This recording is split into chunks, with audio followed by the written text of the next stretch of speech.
নমস্কাৰ মৰমৰ বন্ধু বান্ধৱীসকল, আজি তোমালোকৰ যোনটো ধাতু আৰু অধাতু চেপ্টাৰটো আছে সেইটোৰ পৰা মোষ্ট ইম্পৰ্টেণ্ট MCQ লৈ আহিছোঁ আৰু সেইখিনিৰ পৰাই তোমালোকে এক্সামত ডাইৰেক্ট কমন MCQ পাই যাবা। তো ভিডিঅ'টো শেষলৈ চোৱা আৰু তোমালোকৰ কিবা ডাউট থাকিলে তোমালোকে এইটো হোৱাটছএপ নম্বৰত মেছেজ কৰিব পৰা, মই তোমালোকক হেল্প কৰিম, ঠিক আছে।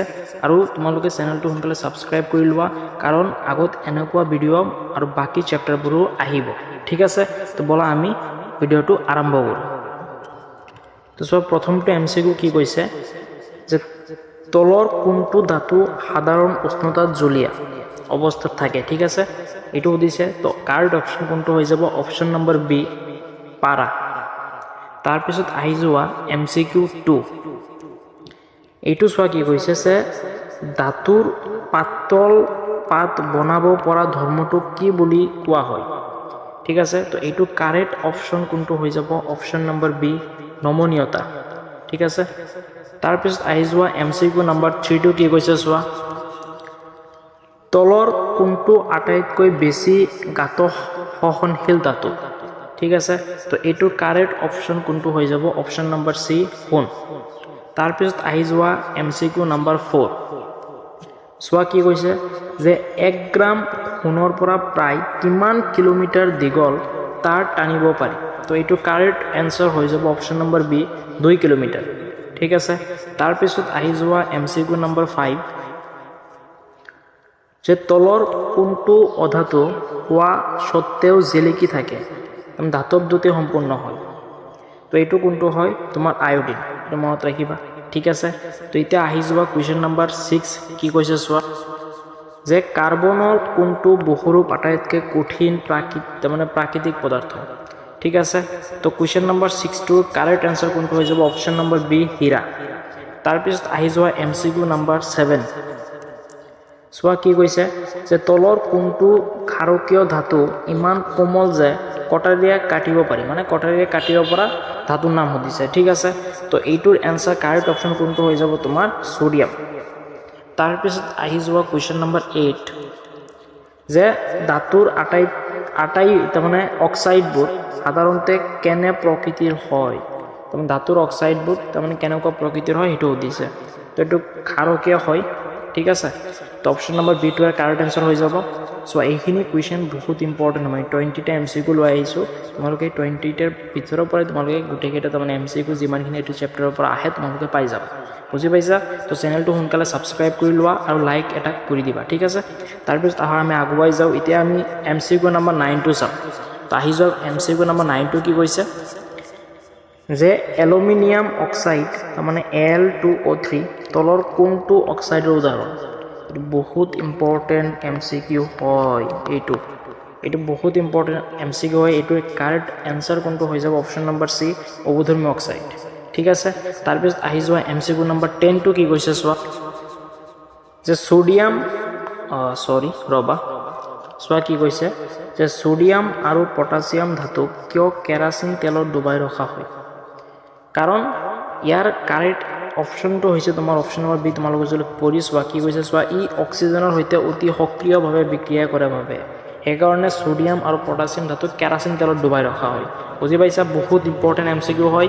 এতিয়া আহি যোৱা কুৱেশ্যন নম্বৰ 11টো কি কৈছে চোৱা, যে একুয়া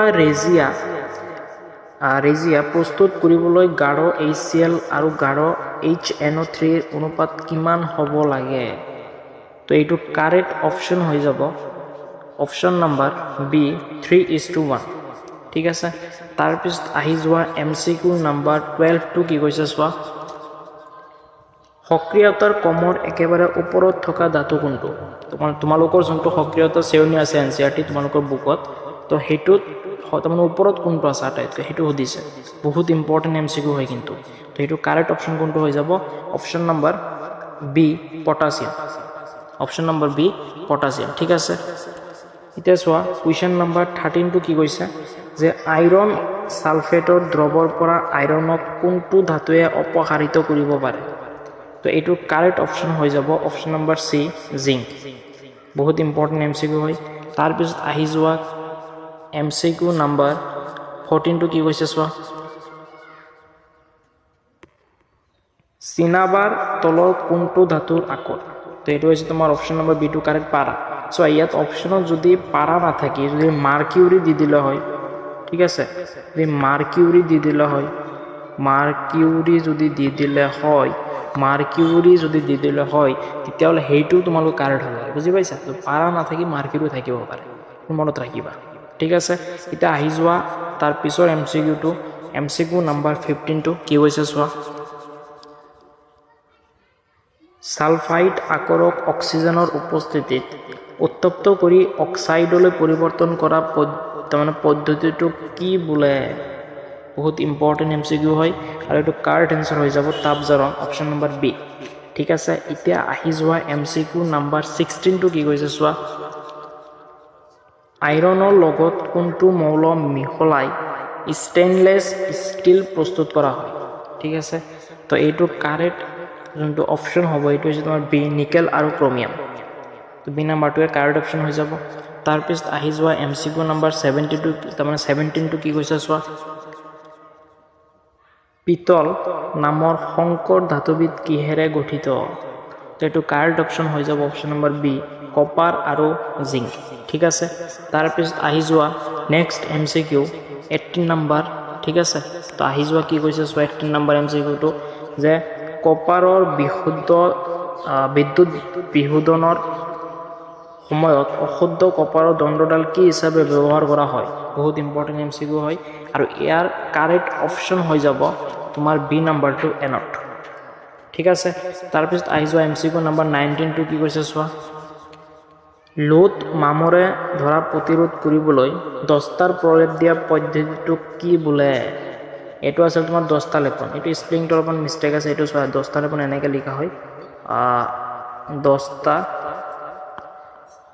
লেপন ঠিক আছে এইটো হৈছে স্প্লিং কারেক্ট কৰি দিছোঁ মই চোৱা তো লোট মামৰে ধৰা প্ৰতিৰোধ কৰিবলৈ দস্তাৰ প্ৰলেপ দিয়া পদ্ধতিটো কি বুলি কোৱা হয় দস্তা লেপন বুলি কোৱা হয় ঠিক আছে তে লাষ্ট এমসিকিউ যোনটো আছে তোমালোকৰ 20 নাম্বাৰ এমসিকিউ কি কৈছে চোৱা যে বিশুদ্ধ সোণ কিমান কেৰেটৰ হয় এইটো 28 কেৰেট হয় বহুত ইম্পৰ্টেণ্ট এমসিকিউ হয় ঠিক আছে তো এই 20টা মোস্ট ইম্পৰ্টেণ্ট এমসিকিউ আছিল তোমালোকৰ ধাতু আৰু অধাতু চেপ্টাৰটোৰ পৰা নিশ্চয় তোমালোকে এইখিনি বুজি ল'লা সোনকালে কমপ্লিট কৰি লোৱা আৰু এইটোৰ মই PDF কুৱেশ্যনছ মই হোৱাটছআপ চেনেল আৰু টেলিগ্ৰাম চেনেলত শ্বেয়াৰ কৰি দিম আৰু মই কমেণ্টত তোমালোকক লিংক দি দিম তাৰ পৰা তোমালোকে চেনেলটোত জইন হৈ লোৱা ঠিক আছে আৰু তোমালোকে চেনেলটো সোনকালে ছাবস্ক্ৰাইব কৰি লোৱা আৰু কমেণ্টত জনাবা কিন্তু কমেণ্টত জনাবলৈ নাপাহৰিবা ঠিক আছে তো সাবস্ক্ৰাইব কৰি লোৱা কাৰণ নেক্সট যিখিনি তোমালোকৰ চেপ্টাৰ আছে কাৰণ কমপ্লিট সিলেবাস ইয়াতে কমপ্লিট কৰা হ'ব তোমালোকৰ ক্লাছ 10ত HSLC 2027 বাবে তো thank you so much love you all তো আজি ভিডিঅ'টো ইয়াতে সামৰিছোঁ